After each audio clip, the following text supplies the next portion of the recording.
one. 3 corners I made my way from. Married to the game to share every plate that we ate from. Remember back in downs with the promise to never change up. Lunch ciphers that made me sharpen my game up. 94 meth, but Joey bad on my best day. I had my afro, my crush was Dawn in the 10th grade. More than half of the year, dealing with mad hassle. Homework was penmanship, studying for these rap battles. I know somebody in this world really gotta feel me. You puke over words, my pen states like I'm out of Philly. I waste the breath, ain't trying to move any miles with you. I don't like to argue, I ain't going kissing styles with you. You see this man, you see these odds. You on my nuts, you see these slugs. Seems you rappers is really actors and TV stars. Go up in smoke like they Cheech and Chong. But still, step after step, gotta keep the lights on. Flight after flight, worried about the time zone. Working day and night, only you and I know. And it ain't never crystal clear, keep my mind on reload. Don't sweat that, darling. Keep my name on reload. Don't sweat that, darling. Just shake that body.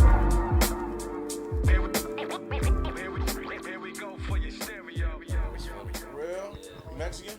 Huh? You Mexican? No, I was talking about Michaela Palladio. Oh, see? Filipino. Bomb, Yeah. We live? Hey, yo. It's the General Prolific. Now in tune to EO Radio. We are live at ICS Records. The guru himself, Nexus Minotti. Appreciate you, Surge General. Always a pleasure, sir. Got a guest that I've been super excited to have a conversation with, man. Love the fucking music. Admiring, the real, you embody the real essence of hip hop. You know what I mean? Not even knowing you, I feel hip hop, when I've been around you and spoken to you. Saw you at the Dillman Nux show. Yes, sir. Shout out to Nux. Incredible. I Nux got a joint on my album where he came to the studio. He made the beat on the spot. Yeah, Nux is also that real, authentic embodiment of hip hop. So yeah, I had him on the. I had him. He was actually my first EO because I had another podcast before that. And I asked him because he's straight from here, from the soil, from Tampa. Yeah. And you don't meet too many adults straight from Tampa that grew up in Tampa. Mm-hmm. And he wears Diodoras, you feel me? And that's he's hip-hop. super... That's hip-hop, y'all. Yeah. That's hip-hop, y'all. So when I met him, the Diodoras, and I was like, yo, where are you from? Because I was going to automatically assume he was like just a transplant from like one of the boroughs, you know what I mean? But nah, he really lived that hip-hop shit. Yeah. Knows his shit, his history. And bro, it's crazy because, you meet a lot of producers. And I asked him this question because he's obviously amazing at making beats. Bro, but he could spit. Have you heard his music? Nah, I haven't. Bro, his music is hard. I believe that. Like, as good, in my opinion, as good as his beat making abilities. But I asked him, I was like, yo, like, if someone told you could only do one, he chose the beat making. But it's like, bro, you don't meet a lot of producers that could rap like that. Because his beats, and I'm talking about this, good producers that could rap like that. Because Buddy could spit, bro. So you're also looking at another one. Oh, you were a producer first? Nah, I'm a rapper first, but I started producing after. You know what I mean? A lot of the joints on like half of my last joint I did. A lot of people don't know. J. Cole on. Yeah, Okay. A little bit. Oh, before we get there. All right. So first thing I want to ask, yo, what's the is your alias your actual government? It's my middle name, yeah. What's the meaning behind Asaru? I'm going to start Asaru, right? Asaru, yeah. Asaru. What's the meaning behind Asaru? Well, Asaru basically is the ancient Egyptian translation for Osiris. Oh shit, word. You know what I'm saying? And official. Thank you, King. Thank you. And when I was a kid, I got access to a lot of heavy information in a lot of different schools of thought as a young child. And just dating back to just, African history, African spirituality. And also when my parents grew up in the 90s in the boroughs, and what was happening in New York City at the time in the 80s and 90s was that there was a whole lot of schools of thought going around.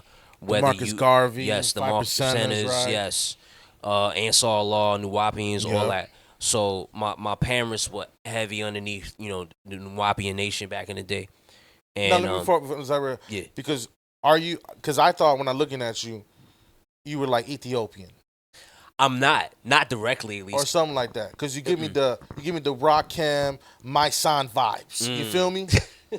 You feel me? See, he real hip hop. You know what the fuck I'm talking about. Yeah, of course. But like, I was like, yo, he ain't regular. Like, he got to be Ethiopian or like some type of, you know what I mean, Nigerian or something. Like, you come from Wakanda. No, just straight what? Just straight like Jamaican? Nah, I am Caribbean too, but I was born in the States. Oh, but you don't know like your ancestry though. Well, yeah, ancestrally, I'm like maybe, I would say like maybe 15% East African. Okay. Ancestrally, Gotcha. you know what I mean? On the ancestral So level, it's absolutely. there. Yeah, it's definitely. It's alive in the DNA. Yeah, Gotcha. definitely. So there was really heavy into the schools of thought. What do you subscribe to now? Like if you say your spirituality. I'll say I don't necessarily subscribe to one religion. I subscribe to, the fact that there is a creator. I subscribe to a variety of different schools of thought, or at least I've studied various different schools of thoughts to be able to get answers on the whole life and God thing. Yeah. But I will definitely say that what I subscribe to is a creator that's watching all of us. Whether you identify, those deities involved with religion such as Jesus Christ, Allah, whoever you may give praise to. Yeah. It's all synonymous in one big way to me. You know what I mean? So, but it seems like you're pretty well rounded. Got some dope perspectives and insights into what us as humans have experienced throughout history. Definitely. Seems like definitely you are a very spiritual being. Safe to say. Definitely. I would definitely like to think so as well. I actually like to know so. You know what I mean? So. You know what's crazy?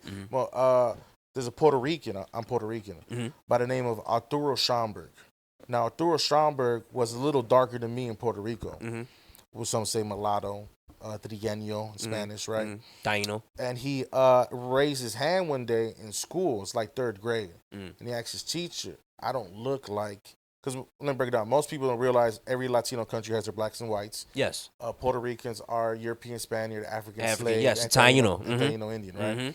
So there's some places you go to, like Rio Preda, there's just all black folks. Right. There's some places you go to got more of the European, it's all whites. You feel me? And there is colorism for sure in Latino communities, definitely. And Latino America, Brazil, so forth and so on, right?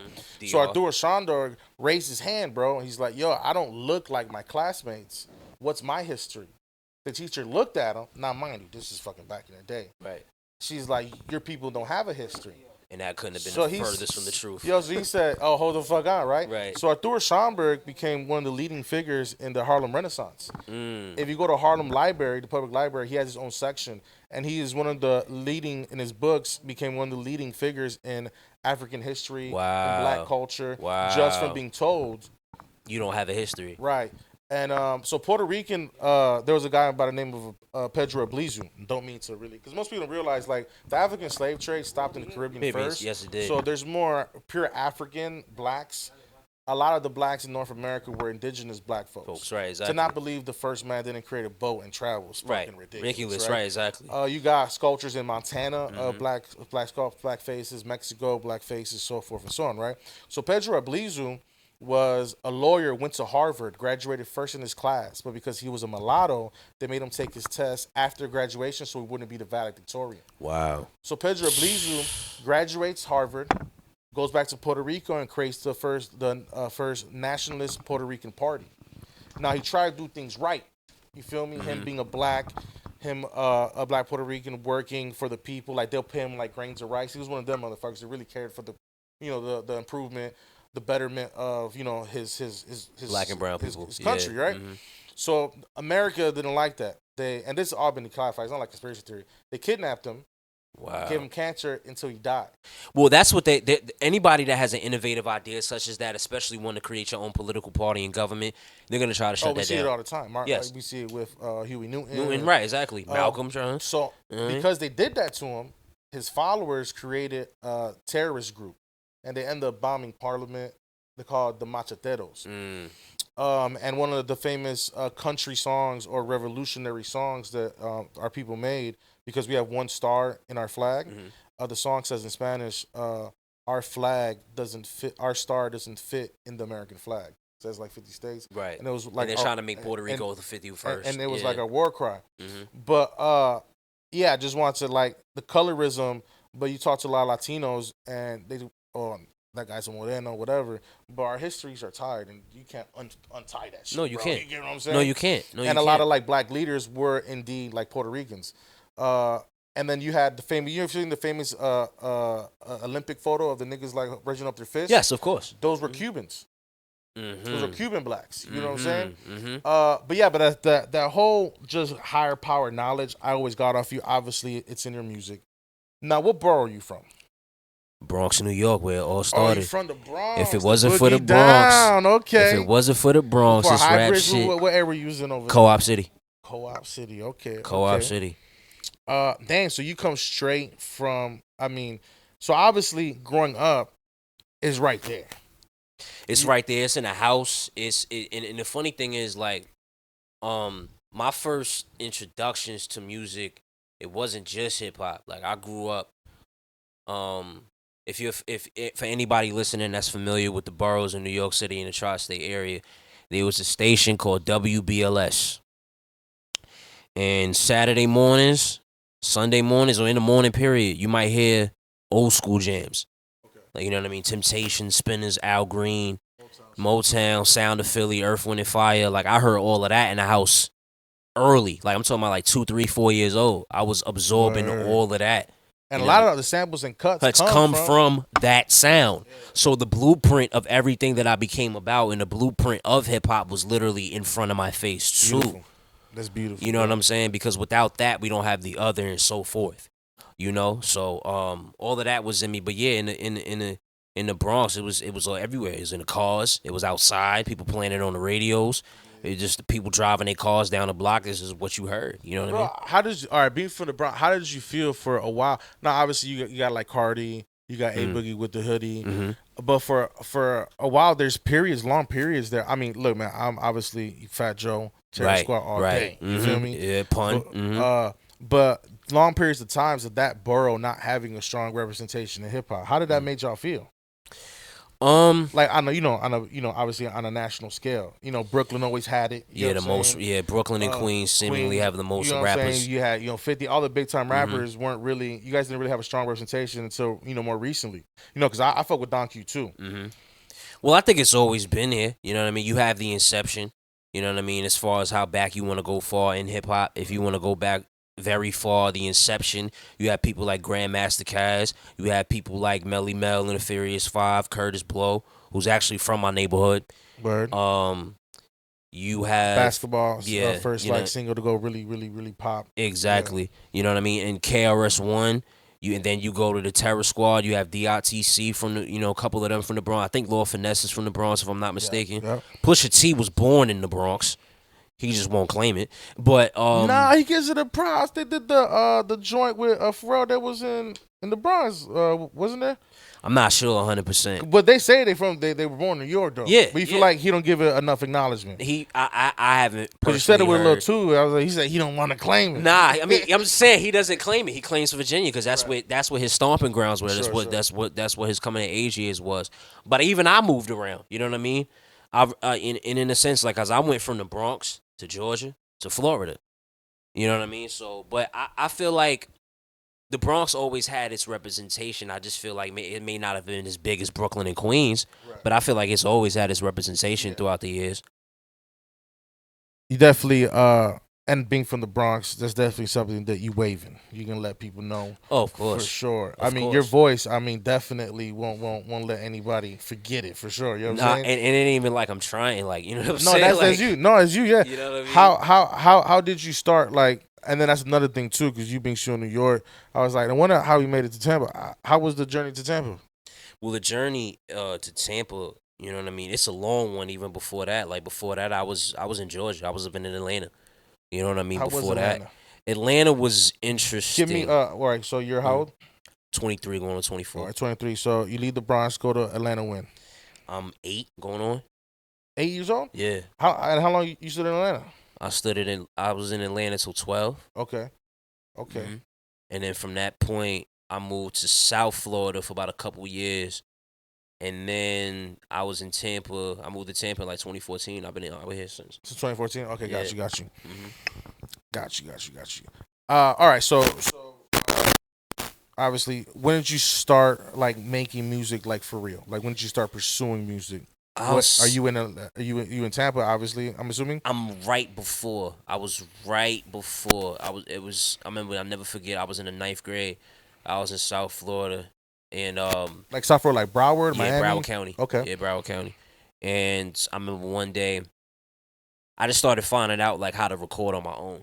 You know what I mean? Okay. It started off by downloading these apps that I would find that you could just kind of record yourself over beats to. Yeah. You know what I mean? And then I would just, I've been writing rhymes since I was 9, but I remember after that point, and my pop started seeing that he came home one day with a mic and some equipment and Oh, speakers. salute the pops. You know what I mean? Yeah, word, salute the pops. But he came home with a box full of, like a bags full. I'm like, what's this? Like, I see you taking this serious. So we gonna plug up this mic. We gonna work this Pro Tools, and we gonna make sure that you can record. You know what I mean? And then from that point, I say about 13, 14 on. That's where it's been. Yo, salute to pops because that gives you like it gives the value. Like him saying, "Yo, you taking it serious." That makes you believe in yourself even more. Word, definitely. You know, because you got that support right off the rip Mm-hmm. because he sees that there's something there. Now, if he was whack, I'm pretty sure he wouldn't have. Yeah, he wouldn't even have spent the bread. Nah, I wouldn't even have been a conversation. So you in Tampa. How has Tampa environment, Tampa's hip hop scene been for you? Well, I'll even start it off by saying this: the atmosphere of Tampa, and what I started to experience, because it helped me understand hip hop was more than just a regional thing. That Yeah, for sure. it helped me understand that hip hop was bigger than even the world that I was encompassed by. Because before I got here, I was just listening to New York heavy hip hop. You know what I mean? And that's what you hear in my music. You know what I mean? Because it was the absolutely. first. Yeah. It was the first foundation I had for everything. You know what I mean? Like I was listening to. It was Tribe. It was Black Moon, Boot Camp, Smith & Wesson. It was Mob. It was I said Wu-Tang, right? Yeah. It was CNN. It was 50. It was Dipset. It was Hove. Yo, you It was 23. Nas, How yeah. was because I don't get to talk to a lot of niggas like straight from the source of New York. Yo, how was the Beast Coast movement impacted you? Joey Badass, That was crazy. A$AP Rocky, That was crazy, and that was a crazy time. Pro because Era, It was a real crazy time. Underachievers. Mhm. Because, bro, I feel like that shit got kind of not the recognition that it deserved because it kind of uplifted that spirit of New York hip hop at a time when there really wasn't. Yeah, it was a dry spell happening in the city. And We that was didn't- hard. It was hard. We didn't for a while up until that point. We didn't really. I feel like we didn't really have so much of an identity anymore. Yeah. And it was becoming apparent until the Beast Coast came out. Because when Beast Coast came out, that was everything I wanted to do at that point. You know, when especially Pro Era and Joey, like when they came out, it was 1999 hit. mixtape. That shaped everything for me because it was like, okay, there's dudes that's Because in you were my what, generation. like 16, 17 at the time, whatever? I was 13 for going on 14. At the Beast that Coast era? time, at Okay, that so that's time. really, formative for sure. Yeah. It was that time for me. That's all I was listening to at that time too. You know what I'm saying? It was mad Beast Coast and Pro Era. So when that dropped, it felt like, okay, the city got this energy going on right now. You know what I mean? And it was refreshing to hear that. Bro, Especially it was- for us at that time, because that's our Joey's a part of my generation. You know what I mean? So and dudes wasn't really jacking that sound like that at that point before them. Yeah.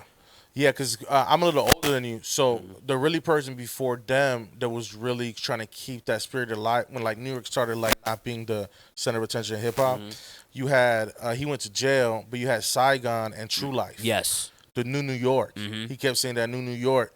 And Saigon and True Life, that whole little like run they had, because he ended up getting signed to Rock Like Familiar shit. Yeah. That little, he had beef with Jim Jones, that whole area. Yeah. But he was and it's funny because he got signed by Snoop. But True Life with the whole New York movement was heavy. But he went to jail. Saigon ended up doing fucking Love and Hip Hop, and I lost just my respect for him when he did that shit.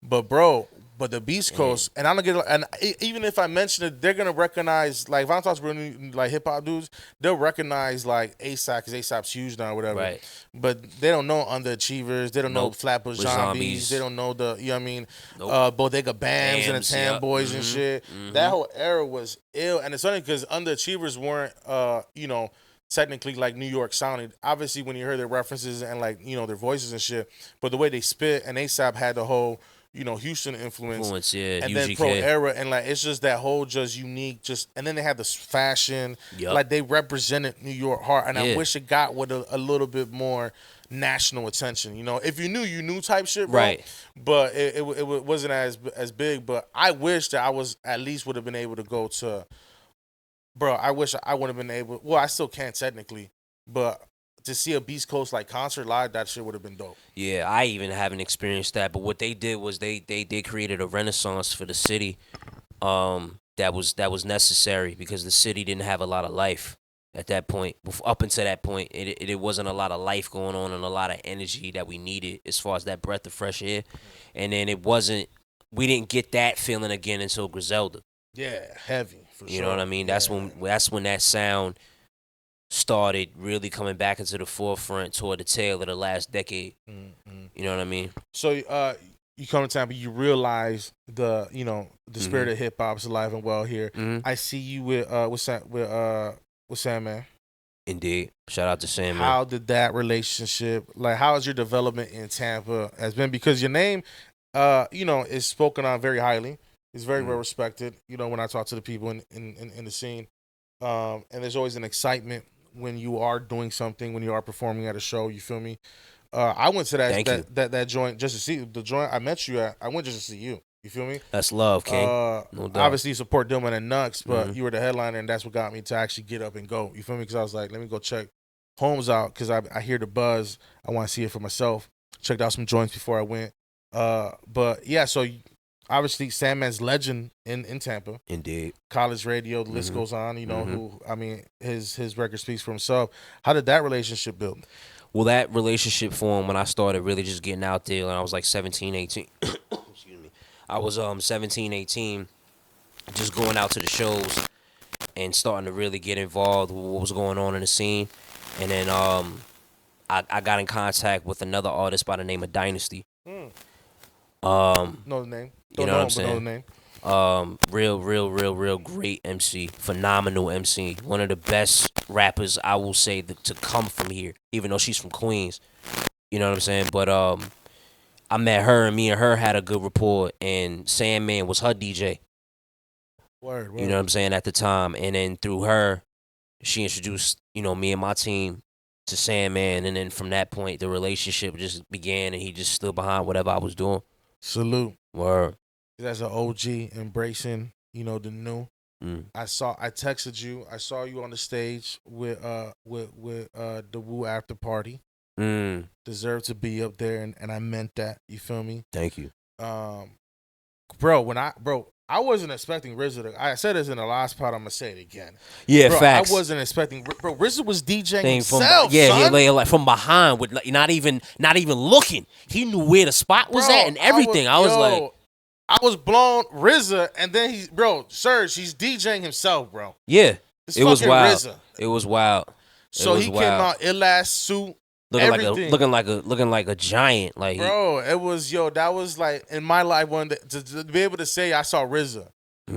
I'll never forget it. That shit was hard as fuck. DJing himself, but seeing you up there, with Smith and Wesson, with you know what I'm saying, like embodying that spirit, that sound. Now, again, like you're saying, until it came back with Griselda, recent years, since hip hop is at age 50, and you are an artist, you kind of could pick what era you kind of want to choose your influences from and kind of, ride on. You know what I'm saying? You come in a time where you do the type of hip hop you do, that sound is more accessible, is more sought after. Being in a place like Tampa, though, how speaking on the environment, meaning Sandman, how is it being the type of rapper you are in the South? I think depending on where you're at, because like you said, it's sought after and there's a marketplace for it. I think at first, I think maybe when I first entered in, I didn't maybe know how to exactly balance it out. Okay. Um, Major. You know what I'm saying? So when I started forming as an artist and really just started understanding my artistry, it got easier. You know what I mean? Because I'm gonna do what I'm gonna do regardless. You know what I'm saying? Like that's the sound that I was raised off of at the end of the day, and that's also the sound that gave me goosebumps when I first heard it. On God. When I heard Illmatic for the first time, I never visited Queensbridge a day in my life, but I knew I caught a glimpse. I smelt it, I heard it, I tasted it, whatever it was, it was there. You know what I'm saying? It was all in front of me, just visually. You know what I'm saying? So when I heard albums like intro, so yeah, you hear the train. Like for me, and the Wild Style beat. I felt like Nas is the reason why I fell in love with hip hop. Same. And then it's might as well get into it now. Also something we have in common, Prodigy. I grew up on Jadakiss mixtape because I'm 87. So my brother introduced me to Nas, fell in love with hip hop, then introduced me to Rakim. Because without Rakim, there wouldn't be Nas. Yes, that's the lineage. Especially with the way flows and hip hop have changed. But hip hop for me culturally was the 2000s. I was 13 in 2000. You know what I mean? So moving forward, so that was the mixtape era. Right. So I grew up D Block mixtapes. Infamous Mob mixtapes. So and then Prodigy went on to do shit with Alchemist and so forth and so on. Right. Prodigy was literally, bro, the only famous person that I wanted to meet in person because he had sickle cell and he rapped about what it was like to be dealing with it, yeah. Going to the hospital, getting morphine, getting, IVs in you. I grew up real sick. So that's the first time in hip hop too that I listened to and music in general, I listened to it and I related to it. Yeah. It grabbed you. And Prodigy just went on to have a career where he just never stopped making music. Like, and the shit, everything was ill, and it was so stylized and conceptual, and so like, we was talking about your album cover, how a lot of people listen to Head Nigga in Charge 1, but Head Nigga in Charge 2 was dope as fuck. It didn't get as much attention, but bro, it's crazy. You were such a fan, and your album covers are so similar. I thought that shit was ill. Yeah. I thought you did it purposely, bro. I thought it was an influence. Nah, it wasn't. And when you brought it to my attention, I thought about it because I remember that album cover very well, and it was like multiple different prodigies and all and that. It had the you know white what I'm saying? background, yeah, exactly. Yep. Now, what I will say is that the reference when I was sitting on a crate, or I was sitting down, like just to sit down, that definitely was inspired. I could say that I was inspired by the first HNIC album. With P is sitting on a crate and he's like, you know what I mean? That shit looks hard as fuck, bro. Thank you, bro. It's an ill ass album cover. I don't get it to say that, even in not just like local artists, but in a lot of in hip hop history, like they come out with like lists like 50 best like album covers. But that like for example, like Lupe Fiasco's First Food and Liquor, when he's like floating in the air and had the Arabic letters and shit. Yo, I wanted to listen to the album. It made back you then want you had to to go get the CD, and that's the first thing you saw before you pop that bitch in. So it's not a lot of album covers that like, oh shit, that shit's ill, you know? But yeah, bro. So Nas Illmatic was the first. How did you get introduced to Prodigy? Where's that that love relationship come into play? Well, P, I'll put it this way. I think I might have heard Shook Ones as a child, like in New York City, and I just couldn't remember what it was. And then one day, I think I got like to be like maybe 9 or 10 years old, and there used to be this channel called Centric, and they used to play throwback hip hop videos in the morning, like right before school. So that's what you woke up to. I woke up one day and I'm watching this video, and it's these dudes in Hennessy jerseys. Yeah. and driving down through these projects, and I'm hearing this song, and I'm like, that's what that song was. But the video was crazy because I'm like, why? Who's these dudes in Hennessy jerseys? You know what I'm saying? What is that? Like I didn't understand. I was like, what is going on in the crazy. Yeah, like what? And then I realized that they was from Queensbridge. I was like, nah, what's going on in this neighborhood to where everybody sound like this? Right. Everybody rhyme like this. It's crazy. Everything. I'm like, what is going on? And then like, rock you in your face, stab your brain with your nose bone. That was like 17 when they made that shit too, bro. 18. I'm only 19, but my mind is old. Yeah. Dudes is this young rhyming like this? Yeah. Gritty. I couldn't believe my ears. So after a while, I just went into the discography of Mob and P and just like I feel like he's the best rapper that didn't have to rhyme every word. Right. He didn't have to rhyme every word. That's a great description. He's the best rapper that didn't have to rhyme every time. Yeah, you know what I'm saying? And his voice and his style, his aesthetic, the laid back. I think the sickle cell thing really, if you want to break it down, the sickle cell kind of made him who he was because he always had that laid back but gruffy vibe, like just real, just gruffed out, but like it was ill at the same time, and he was surgical with it. Yeah. You know what I mean? He was real surgical with it. And most people realize he was which he didn't get a lot of recognition for either. He was like the first real tattoo. He had tattoos early. Yeah, he had the hand tats. Yeah, it was like super popular. His jewelry game was crazy. If you read his book, he talks about how like him and his homeboys used to talk about who had the illest jewelry. Yeah, exactly. He had the Mac 11 pendant. He had the infamous Marquise diamond piece. He had a joint where it was an angel and a demon. Bro, heavy. Heavy, bro. This shit was ill. Everything he did just stylistically and his music, bro, to this day, I still listen. Like, I don't go a week without listening to one piece song, old or new. There was another dude from Queens that was real hard that went to jail. Right, he was supposed to come out right when, like, Nas came out. Cormega. Thank you, yeah, Cormega. Cormega. His joints, even with Mobb Deep, are heavy, bro. Yeah, they was crazy.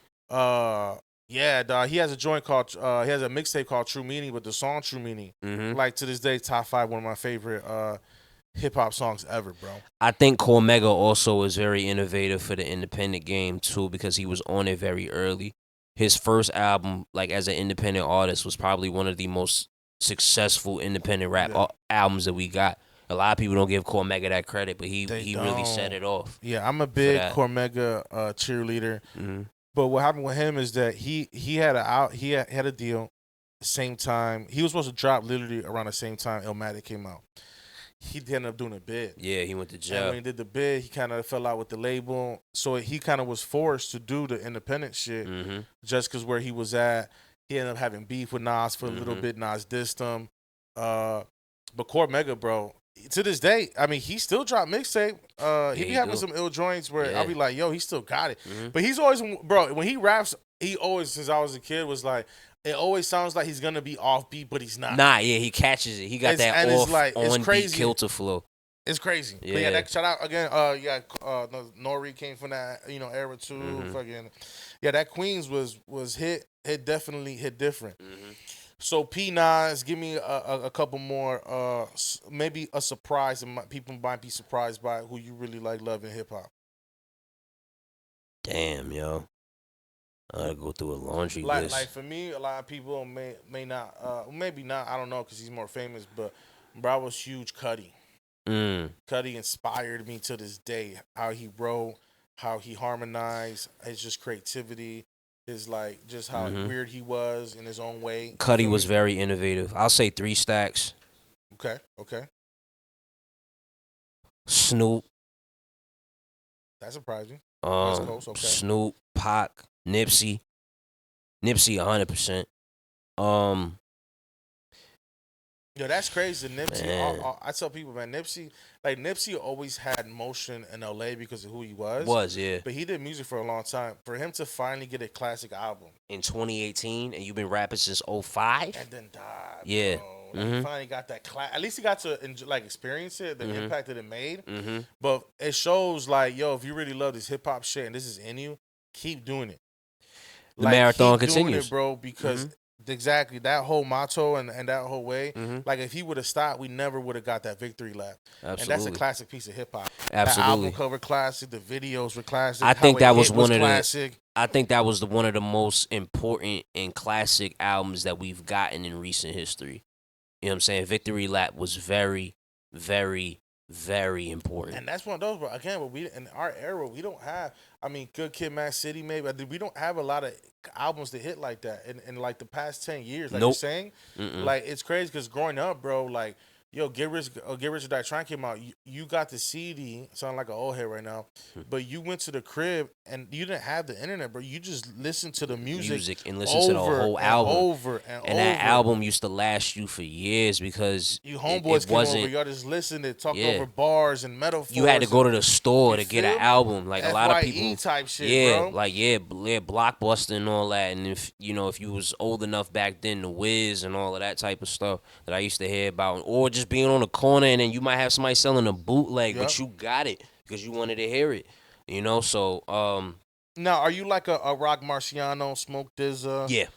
You like that whole Currency? Yeah. Larry June, Larry June heavy. Yeah. Yo, cause that boy they got Rome, was it Rome Streets? Rome Streets, yeah. Bro, his shit fire. Yeah, I like Son. I met all of them. You know what I mean? I met all of them at Art Basel last year because I was out there and I opened up for them. You know what I mean? And they was all that cool. Experience, man? That was Gun Art Basil. Basil's dope. Yeah, that wasn't Art Basil. That was Gun Basil. That he day. took over. Yeah, when he came through, oh Lord. But Westside Gun, I could say, is probably the coolest rap I've ever met. Okay. He's dope to hear, he's the coolest rapper I've ever met. You know what I mean? Gun is real cool. You know what I mean? Real cool, real humble, down to earth. You know what I mean? Like you might be thinking these dudes is rah all day. Nah, dudes is trying to feed their family. Yeah, you know dudes are really about it. I'd be chill as fuck. I tell people that people who always acting tough. The dudes are really about it. They know they're about it, so they're just chilling. They chilling. You know what I mean? They're the most romantic niggas I know. They the most chill. Come over, let's hang. Mm-hmm. Cause they know if they gotta go, they already been there. They'll do it. So they chilling. Yeah, they chilling. They trying to make their money, and nobody's trying to go back to jail. Bro, that I be talking. I say this. I've said it. I'll say it again, bro. That tough guy shit, especially when you out doing these shows. You know me. You met me, bro. Yeah. I'm very welcoming. I'm in a place. I'll step up everybody. You go to dudes that they want to dap you. It's like, bro, we're all here doing music. I get the wrong memo. Is this a gunfight? Like we supposed to be chilling, bro. I want to hear your art. Want to hear that tough guy shit in music. Gotta stop, bro, because it's not that serious. And oftentimes, you gotta also remember the loudest one in the room is also the weakest one in the room too. Whoever has to stand and act as if and present themselves in a way. A lot of them also don't want to be looked at and seen 100% for who they are. You know what I mean? They don't want to be exposed. That's and that's the issue. It's like, man, you messing up a bag. Mm-hmm. I do shows, bro. I just like meeting new artists, just doing dope shows. Right. Like just chill. You're supposed to be out here to perform and promote your brand. You know what I mean? And I come across that a lot too. And it's not just like because I float, bro. I'll be cool with the ratchet. Like I go to the ratchet shit. I go to the super boom bat shit. I go to like some of the poppy shit. I'm cool with everybody. You feel me? And everywhere you go is the same way. It's like, bro, you ain't cure cancer. You feel me? You ain't cure no famines. Like you here with me, so it's not like you out, doing fucking billboard shit. You feel what I'm saying? Everybody got egos. You know what I mean? I think ego really plays a hand into this field that we do. And I think dudes, they into themselves a little too much more than the music.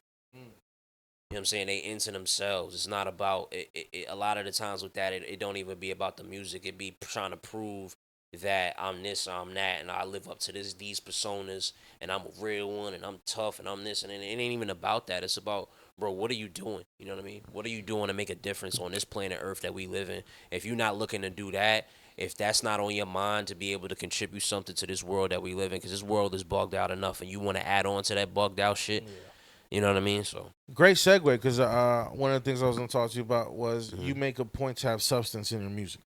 Definitely. It's just not, you have, the East Coast Golden Era style. Mm-hmm. You make, like we were talking about intention in my last conversation, you have intentionality with what you do. Why is it important for you to actually say something in your music? Because we all know we could just make a poppy joint just to get some bread, whatever. You know what I mean? Mm-hmm. But people don't act like you can't make. Bro, one of my favorite singles, going back to Nas, is Made You Look. Look, right. That's an ill-ass single, comes on the club, everybody love, and it still was lyrical. Yeah, it was. Very much. It's like you act like you can't make an ill tune and then not still have substance to it. I think to answer your first question, and this goes back to my how I was brought up underneath different schools of thought. You know what I mean? Like I had access to a lot of information as a young child. So it was instilled in me to always be not only just a child, but a man and a human being of substance in general. You know what I mean? One of the first books I can really remember reading as a young child was the autobiography of Malcolm X. Do with that as thou you will. You know what I mean? It's red. You know what I mean? So from there was always a seed that was planted in my head. And just from my experiences and in the things that I witnessed and the things I was taught by way of those experiences and just the wisdom I got from both my parents and my folks and the elders that were around me, they always I just think it became a thing to where it's like, okay, this is who I am.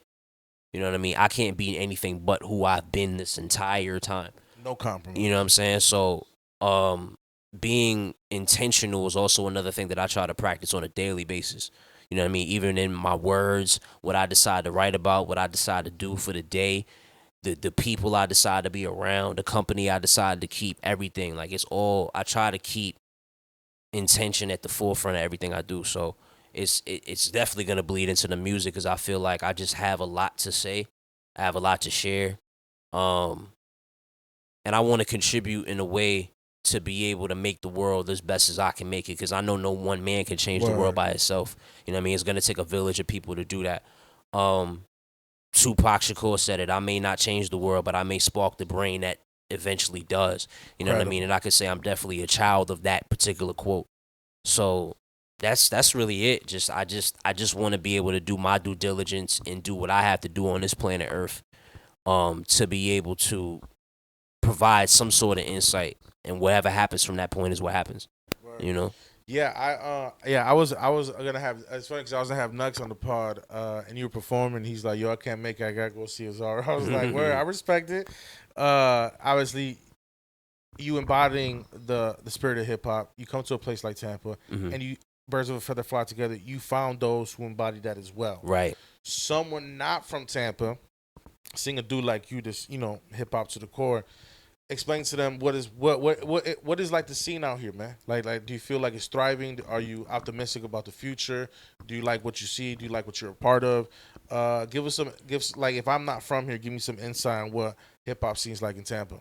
Well, check it, right? Tampa is, and I guess in comparison to New York, and I mean no slight in this, Tampa's very small, but it's a good thing that it's small too. Because there's a community out there that exists, and there's a side of the community to which I feel is very village minded. You know what I mean? You'll find a lot of people that are very embracing of you, and will take you in and will really take care of you. You know what I mean? Just like a Nux, just like a Beaumont, just like a Scott A, just like a Guy Average, just like a Gats, etc. You know what I mean? So there's it's a small community, but it's a village. I think maybe the only other thing that I can say is that there is ego involved too. Yeah, not sport, definitely. There's definitely ego involved. There's people that exist on maybe higher levels that believe that they're maybe doing a service, but really are not. In regards to like trying to be like trying to be gatekeepers type shit. Yeah, like I feel like there definitely is a gatekeeping-esque energy out here too. I'm not even gonna lie and sit on this camera and cap for nobody. But you know what I mean. There's definitely people that want themselves to be in position, and that's it. They can't imagine the youth or people that are maybe under them as far as status is concerned. They can't imagine moving out the way, or not necessarily even moving out the way, but really helping these people get on the way they have to go and really just assist and be there for the next generation that's coming up. Because we're gonna be coming regardless. We coming through this thing regardless of how everybody feels or anybody feels about it. We're going to be coming through this thing. So I think the best thing that I can say is that stay with the like-minded. Build with the like-minded. Create community with the like-minded. You know what I mean? That are really about continuing the mission of evolving and just really taking this hip-hop thing to new heights. You know what I mean? You stick with them, you can't really go wrong.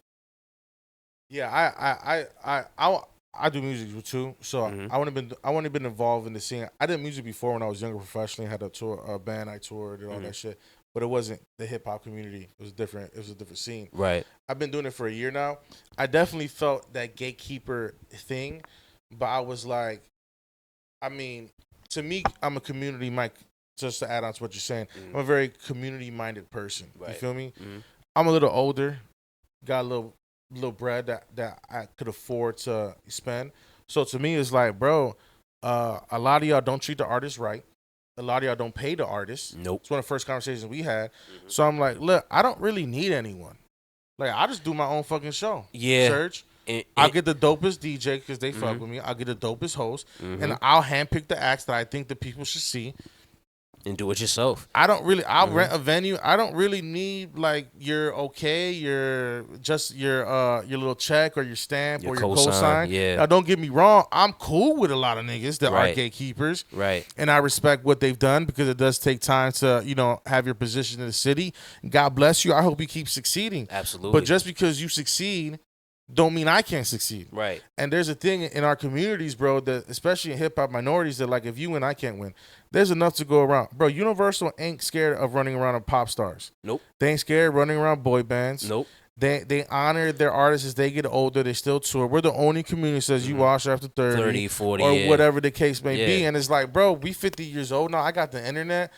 I don't really need a nigga. I don't need your what's the word looking for? Your acceptance. Nah, you don't need it now. So for me, You it's don't like, need it. I'll hit up Azari myself. Be like, I got whatever your fee is. I got dope other artists. Come out to the show.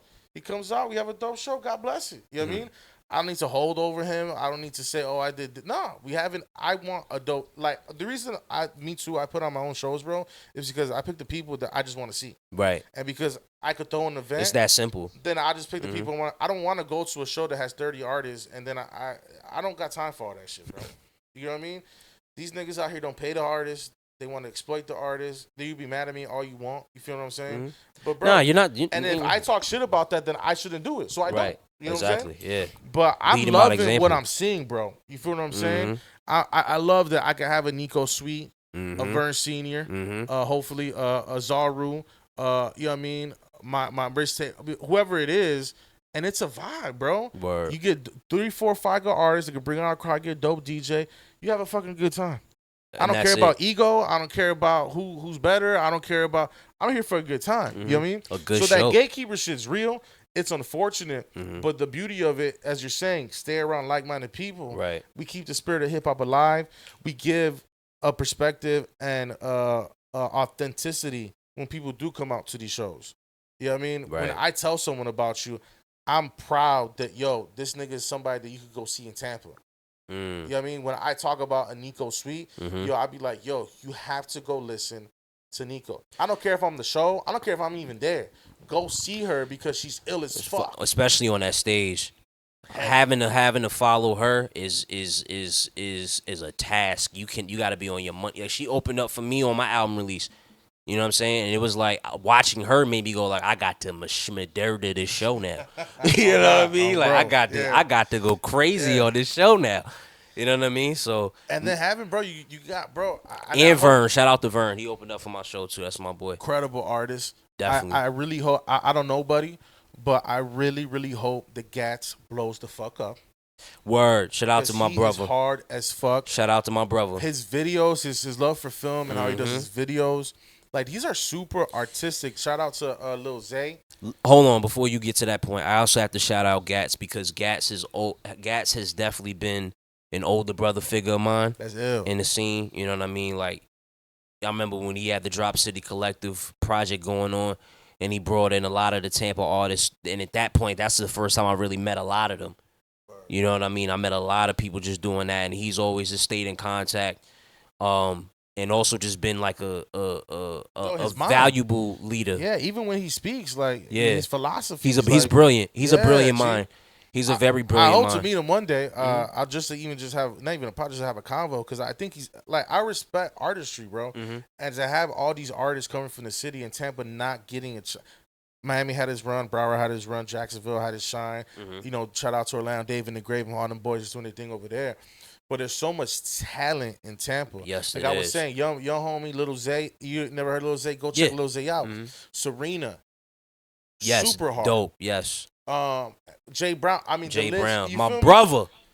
Like, we had such dope ass artists that we need to get our shine, bro. And I Yeah. hope one of them that just takes one to really break through Yeah. to bring all that attention. Everybody in, right? You feel me?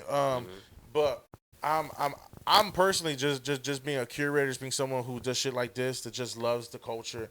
To be in a city, because I grew up in Chicago, bro. You know what I mean? And to come to a place like Tampa, bro, it's just like when I see the spirit live and well, it's like, yo, this is ill as fuck, bro. And then you have venues, Crowbar, even them doing like ODS, having the breakers go and Keeping the culture alive. doing their thing. Yeah.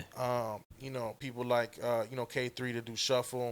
I just did DJ shuffle. Bass, Shout out to K3. Albert J, Psych Montana, them boys, salutes to them. I performed at a MPC producer battle during Loud on 7th, bro.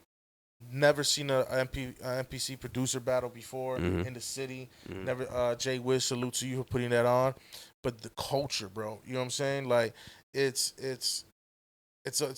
definitely a fun time, bro. It's definitely a fun time.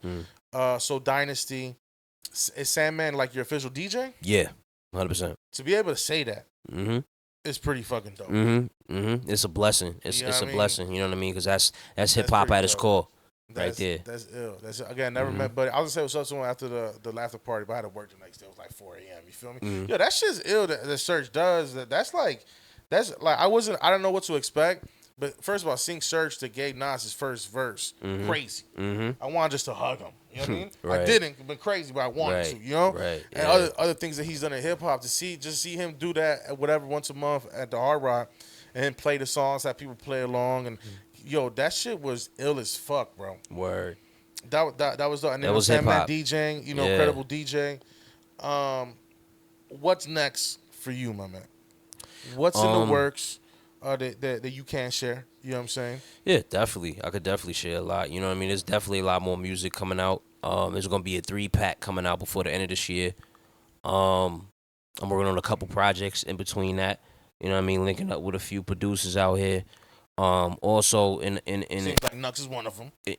Nux is a part of a big plan Awesome. that I have, coming really, really soon with a couple of different talented individuals. Shout out JC to God. You know what I mean? Just we about to band together and really just make some incredible music. You know what I'm saying? So, and then other than that, I got a couple of different projects in the works as well. But just expect more music, expect merch, expect that Trust in the Process merch, which I also kind of want to launch here. Oh, that's okay. Let's get into that. That's your motto. Word. That's my mantra, and it's my brand LLC label. Okay. You know what I'm Trust saying? in the process. Trust in the process. Word. You know what I mean? And that was also inspired to bring up Nip. Like when Nip passed, and before that, I was a fan of his. With just feeling the impact of his, of losing him too soon, and we definitely lost him way too soon. Feeling the impact that he left and the legacy that he left behind on this planet Earth inspired me to really jump the gun and really just get things lifted off. You know what I mean? Because sometimes as an artist, you can kind of you can fall into a lot of self-doubt at times because the journey doesn't seem always clear. Absolutely. But, when you finally kind of open your eyes and then you realize that this is really what it is that you're going to do. It's not even about wanting to do it, that you're going to do in this life. Yeah. You have to also understand that it comes with valleys and peaks. You know what I mean? And you have to continuously trust the process. You know what I mean? I should have came here with one of the sample bucket hats that I have, but I this is really going to be something that's the merch that I have coming out, and just what you're going to see from Trusting the Process is a brand in 2024. Heavy. Is going to be crazy. Fly as fuck. It definitely. Bucket hats on the way, truckers on the way, hoodies, all that. Stay tuned for that. But we got to really launch this Trust in the Process thing. When was the so obviously the depth of Nipsey, right? But for you, I'm pretty sure you remember the moment, the time. When was it when it clicked? Like, yo, this is it. Like, I'm pursuing this. Like, I'm going to be an artist. Like, this is not if but when type shit. You know, when did it click for you? Was it like a reception of a song?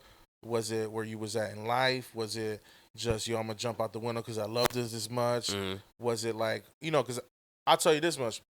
When I used to do music back in the day, I went to a concert because my homeboys used to put on, they were promoters, put on concerts. Right. And in between bands, they would play music. I was sitting in the cut. No one knew I was there. And in between bands, they played one of my joints, and I saw the natural reaction that people had. Yeah, and yeah. I was like, oh, and that's shit. beautiful, right? Incredible. I was like, Yeah. oh, shit. Like, no, I'm really This is talented it. enough. Yeah. I do make good music. Mhm. Because no one knew I was there. I didn't just get off stage. You know, kind of get that fake love type shit. Mm-hmm. But it was genuine. That moment, from this moment on, I was like, yo, I could be an artist. I went on to be an artist. I wrote for record labels, goals for all that shit. When was it, like, when does this moment for you come that you said, I'm going to, trust, this is the LLC, this is the brand, I'm running with it, jumping out the porch? Well, there was a few instances, but I'll say, like, when I was in high school, I used to be heavy in the battle rap. Heavy. So I used to battle dudes, in the lunchrooms and the hallways, and just meet up with people and just rap. And when I started seeing the reactions of how, because I'm coming up in a time where bars is not necessarily at the forefront of this thing that we love. You know what I mean?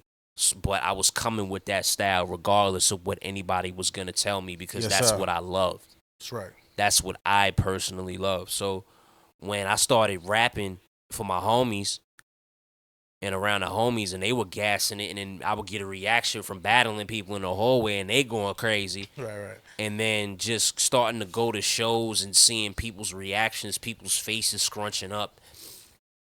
And With a that real ugly face. Like, you just hit me with something. Yeah, and I'll say the real pivotal moment after that, because there was a lot of, like, this, I'm talking about 2015. I'm going to jump to 2021. When I really knew that this was going to be something crazy was when I opened up for Ray, Ghost, and Jizza at the Ritz in 2021. That's hard. In November of that year. The woo. And I was about to be 22. Oh, shit.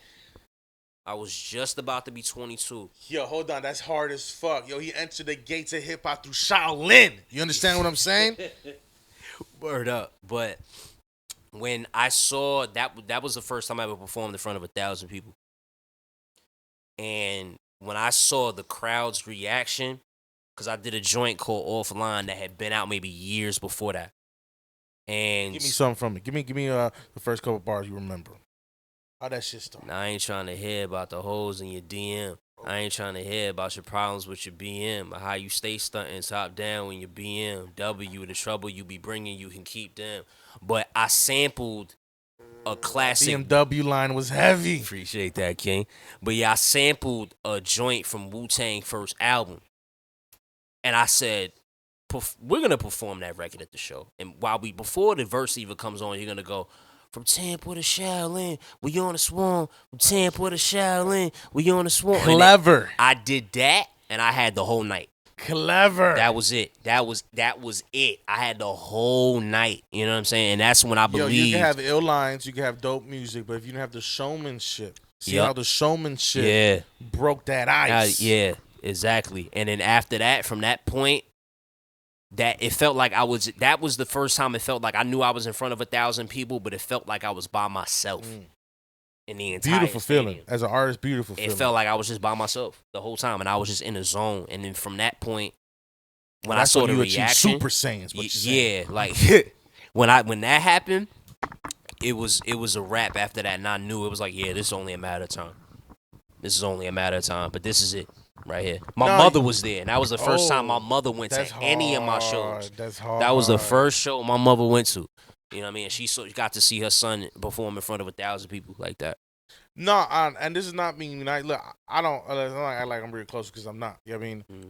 But you one of them. Like, I wouldn't actually be on a pod. I wouldn't approach the way I approached you. I wouldn't have got up off my ass, and went to a show, because I wasn't even feeling it that night. You feel me? Yeah, I hate going to Ybor. I ain't gonna lie. Unless I'm getting Ybor that bag, hectic, I ain't trying to be in Ybor City. Yeah. Some ignorance always It happening. happens all the time. Yeah. You can have a great night. When on the way to the car after the night was great, something happens. Pop off in the parking lot somewhere. Sheesh. Anyways, nothing. But you one of them, bro. Like, Thank you. When I talk about artists that I hold in high regard, like, as I'm saying, like the Nikos, the Gats, and all that shit, and obviously, like, you're in that circle already, so you getting that cosign. So you amongst the gladiators already. You in the upper echelons already. You feel me? Now I will say this: do you go back and forth to New York to shoot your videos? Yes. I'm actually about to do that next month. Videos I have to salute. Thank you, King. You feel me? I appreciate artistry on all levels. Mhm. I feel like if you can't execute on all of them, you won't be successful. Right? That's just like I'm not trying to compare. I'm saying when I got into the game, I realized I'm a little older. I realized, look, I gotta do a pod. I gotta have the fashion. Right. I gotta be my own promoter, and I gotta have good music. You feel me? Like if I can't execute all of those, I'm being realistic in the world we live in, my age, whatever the climate we're in, I'm not gonna be successful. That's what, yeah, right. So I have to be good at all of them in order for it to work. You feel me? And thank God, you know, in a year, it's. I feel like I got some momentum going. You feel me? Word up, yeah. Anyway, what I'm saying is that, so I appreciate when I see a person who cares how the visuals look, because a lot of people just put visuals together. Now we And see just slap something together. after the drill music era, it's just okay to be in the living room, in the kitchen, with just the dudes bouncing back and dudes, forth yeah. with 100 million guns pointing at the screen, and that's a music video. I grew up in the Missy Elliott era. Right, the I Hype grew Williams up in the era. Janet Jackson, Right. Busta Rhymes era. Yeah, Hype Williams videos. You feel me? I grew up when that shit was cinematic. It Yeah. brought you to a place. Yeah, exactly. So when I hear the voice and I hear the vibes and I see the videos, I say, oh, he's going back to the city. You feel me? So I had to ask. I was like, so one recent joint was here though, right? Yes. So when you coming out the bodega. Yeah, that was. Does that look familiar? Yeah, that was in East Temple. It still felt like New York though. Yeah, that was the vibe. You know what I mean? Yeah, I mean, it fit well. Yeah, thank you. But I appreciate the videos. Who you working with the videos? Do you storyboard yourself, or you work with another curator? I come up with pretty much like the direction I want to go in. I work with Kel Too Dope, and he just gets behind the camera. He color grades. He knows what I like. But it's kind of you more storyboarding. Yeah, I definitely I storyboard. I try to have like I try to narrow what I want. You know what I mean? Kel Too Dope. Yes. Salute to you because it's working. Thank you. Yeah, definitely. Kel is. I will say it. Kel is the best videographer in the city, hands down. Hands down. Hands down. I can't even cap on that. I will not cap on here. You know what I'm saying? And he lives here, and he goes out with you to New York. We haven't done that yet. That is something I definitely want to do in the future. So who's filming your shit? Well, Kel does it all. Like when I'm here, like a lot of the last few videos I did here, last couple videos have been out here specifically. Got you. You know what I mean? But yeah, Kel Too Dope. Shout out to him. The 3-pack. Merch coming. Yes. When's your next gig? We have a couple of things in the works. Yo, salute you for doing my album release. That means Of the course. world to me. Of course, Means the brother. world. Of Yo, course. let's talk about that for a little bit. Not get into too much of our personal conversation, but explain again. You being around the right people, right? Having dope product. Thank you. But explain to people the understanding of self-worth and not undervaluing yourself. Because when you had a conversation, I'm not gonna get too into it, whatever. You know what I mean? But when I heard something you said, I was like, in my eyes, as a nigga who wants to see niggas win and actually cares about the culture, I say, no, you're worth more. You feel me? So explain the importance of look, because you again, you're doing shows with the best of the best. Indeed. Your DJ's the best of the best. Word. But you still might in other areas you were undervaluing. So explain the importance as an artist out here, especially being independent, especially trying to make your shit work for yourself. How important it is to revalue yourself. When you're independent, one, and you're spending the money, two, you're putting out quality products and you show up and you show out wherever you go as far as whenever you touch that space and you're consistent on top of that, you have to understand that you're not only just a rapper, a singer, or whatever, you're a brand. And on top of that, what I feel is though, as when you're coming up, sometimes I think you kind of have to look past where it feels like you're on a lower level. Absolutely. You have to look past that and understand where you're going. You have to see forward. You know what I mean? What it is that you're worth as an artist and what you're worth, not even just as an artist, but what you're worth as a human being. You know what I mean? What you contribute. And if what you contribute is bigger than yourself and you know that and you have a full understanding of that, you have to be willing to be able to honor yourself in the same manner when people are coming up to you to do any sort of business. Absolutely. You know what I'm saying? And you got to surround yourself with people too that value. Like, for example, Right. Nexus, incredible artist, Latin music off the chain, right? Incredible videographer. You feel what I mean? His music to me is some of the best that could actually go commercially. Mm. Not to get too much in our conversation, but I had to pull him to the side one day and say, "Look at me, you're a fucking star." Mm-hmm. Get it in your head, because when right. I look at you, I'm seeing a fucking star. Mm-hmm. But if you don't believe it, Nobody you else ain't gonna will. proceed as Right, a star. exactly. You ain't gonna value yourself as a star, and if you don't value yourself, Mm-hmm. then no one else is. And I think a lot of artists also quietly struggle with imposter syndrome. You know For what I mean? sure, yes. A lot of artists and point. creatives struggle with imposter syndrome because they feel like. I think sometimes also when you realize that this is bigger than you, you might feel insignificant in that fact too. Great point. You know what I'm saying? When you Great feel point. like this is bigger than what it is that just you alone, you might feel like because of that you're somewhat insignificant. I dealt with those emotions before. Absolutely. But I feel excuse me. I feel like once you get past that and once you start realizing also that you are a very significant piece to this puzzle called the process that you're on, and you trust that process, you start realizing that you're worth the money, you're worth the time, you're worth the energy, you're worth every particular positive thing that can happen to you as you continue down this road, especially if you keep consistent at it no matter what happens. So, and people don't realize, bro, it's not easy being nice. No. Being dope. No. Like, you no, can it's make not. some merch, bro, and just throw your logo and just have whatever shirt. Right. People do it all the fucking time. Right. You just can make one good song and make 3 whack ones. But being in the studio, caring about that last bar, caring about the melody, caring about the drop, like, it's not easy. If it was easy, everybody would do it. Everybody would be right, nice. exactly, right. But it's work. It's work. It's work. It's so much work when you put time into every particular line that you write, from the chorus to the verses to bridges, even down to how your production sounds. Absolutely. You take so much time into every intricate detail, making sure that this little maybe percussion in this beat and that sound is leveled at a certain way to where it sounds right sonically. You know what I mean? Absolutely. When you do these things and you continuously do it, and it shows forth in the product that gets put out, and then the results and the aftermath of that product coming out, it's going to get to a point where you can't play it small or safe no more. You have to do things on a bigger level. You have to take things to the next level. You have to polish the sound. You have to continuously work on your craft and never believe that where you are at is just your prime and that's it. You can always improve and get better.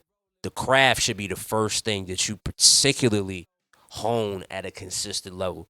So the more you do that and the more that your stock goes up as a result, the more you can ask for more. Absolutely. You can ask for way more. You can do way more. Your doors become wider and wider as far as the scope of what it is that you can do. So let me ask you 2 more questions, because I can probably talk hip hop with you all day. We probably got like an hour and a half already. I always ask every artist this: if you could do a feature with someone dead, alive, and local, who would it be? Dead, alive, I got a Gatorade right there.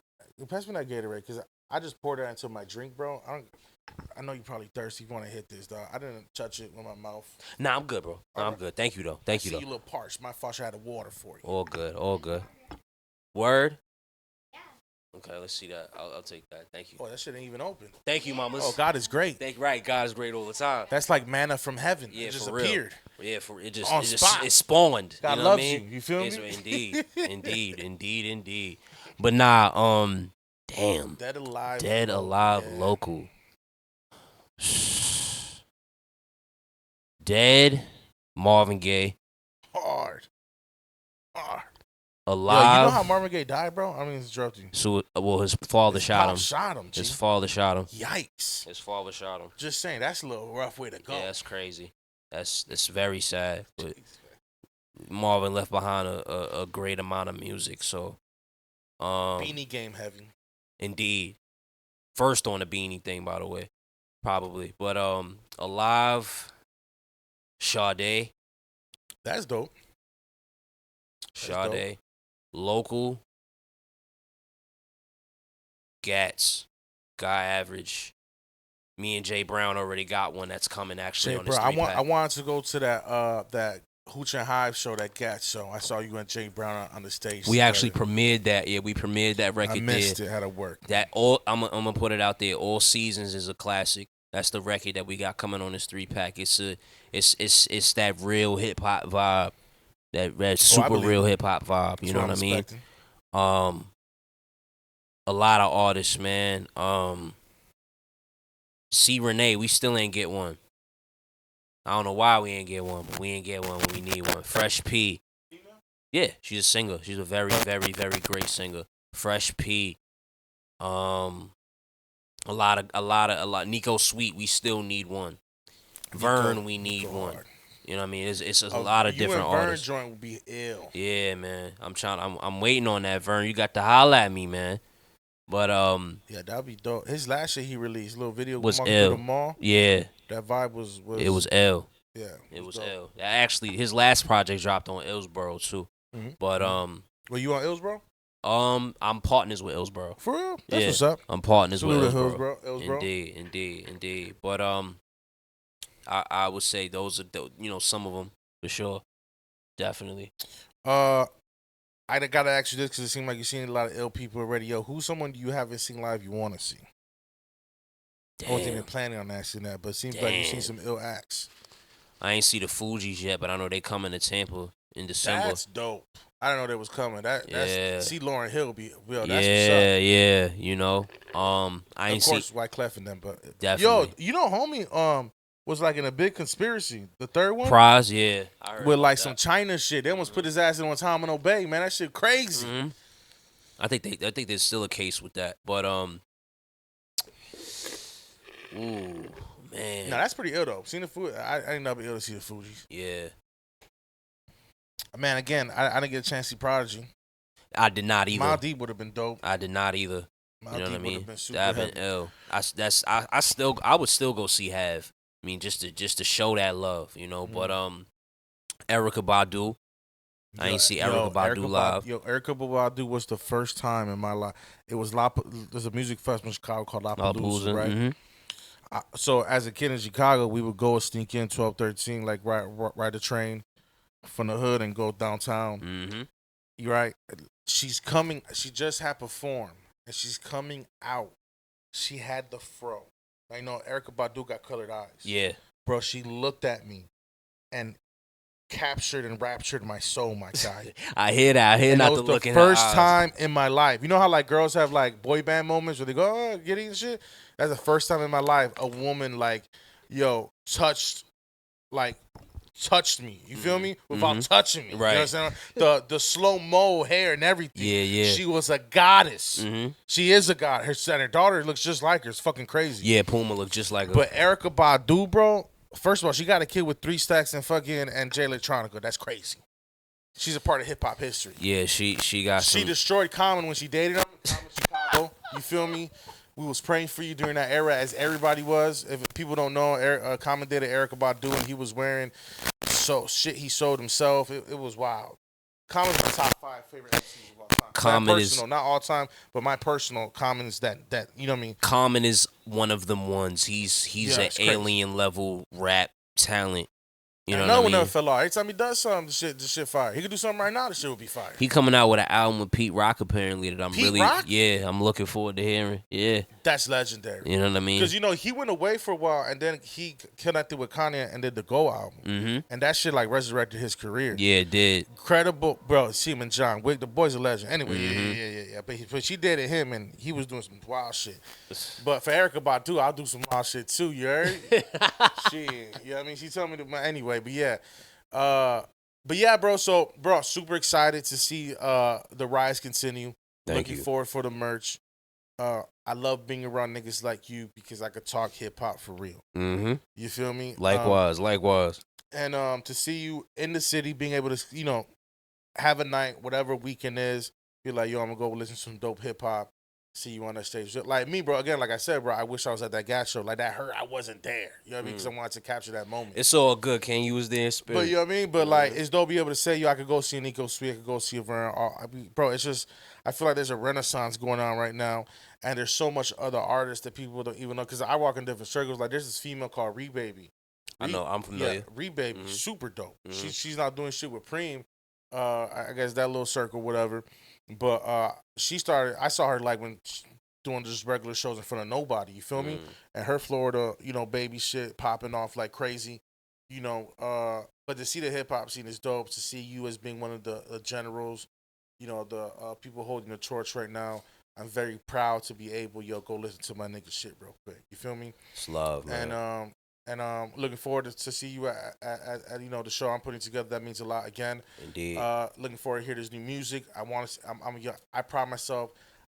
Hustle hard, die fresh. That's on the board when I wake up. If I don't die fly, I won't let myself go to heaven. You ain't do it right, you right? Feel me? Yeah, so I pride myself in being, especially being a big nigga, being a fly nigga. You feel me? Yeah, so I need that. And you come from that process. essence. I need that merge. You already know. I'm gonna put it together. I'm gonna put it together. This, I know that's my shit right here. You know what I mean? So I make sure whatever I do is fly. You got to. Not talk my shit. You got to. Hooch. You know what I'm saying?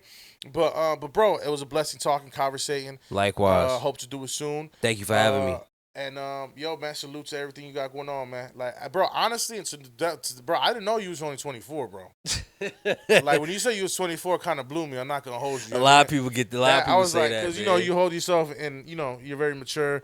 But let them know the socials real quick. Indeed, you can catch me on Instagram at whoisasxru on Instagram. That is whoisasxru. You know what I mean? Twitter is whoisasaru. TikTok is whoisasaru if you're into that kind of stuff. YouTube, I'm everywhere. Or I'm on all digital streaming platforms. Just type in Asaru, Apple Music, Spotify, Tidal, iTunes, whatever you stream, it's there. As are you. The EP is out. 95 Esco video coming very, very, very, very soon. That's gonna be a real important piece of film and cinematography that you're going to see within the next couple of months. You know what I mean? So look out for that.